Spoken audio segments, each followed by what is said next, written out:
নজরুল ইসলাম প্রামাণিকের নেতৃত্বে 17 জুলাই রাতে সিটিটিসির মোট 5টি গাড়ি বের হয়। এই গাড়িগুলোতে অস্ত্র ভর্তি করে ঢাকা দক্ষিণের প্রতিটি ওয়ার্ডে গিয়ে তালিকাভুক্ত ছাত্রলীগ যুবলীগের কাছে পৌঁছে দেয় নজরুল। আসাদুজ্জামানের নির্দেশে ওই রাতে মোট 350 অস্ত্র সরবরাহ করা হয় বলে জানিয়েছে সূত্রটি। এসব অস্ত্র সরবরাহের মূল উদ্দেশ্য ছিল আন্দোলনকারী ছাত্রদের উপর গুলি চালানো।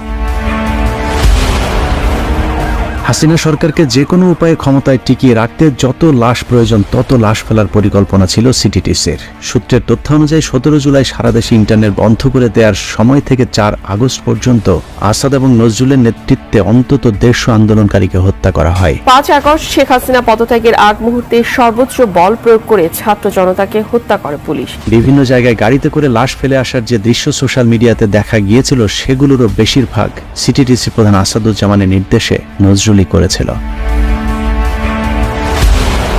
এসব হত্যাকাণ্ডগুলো নির্দিষ্ট কয়েক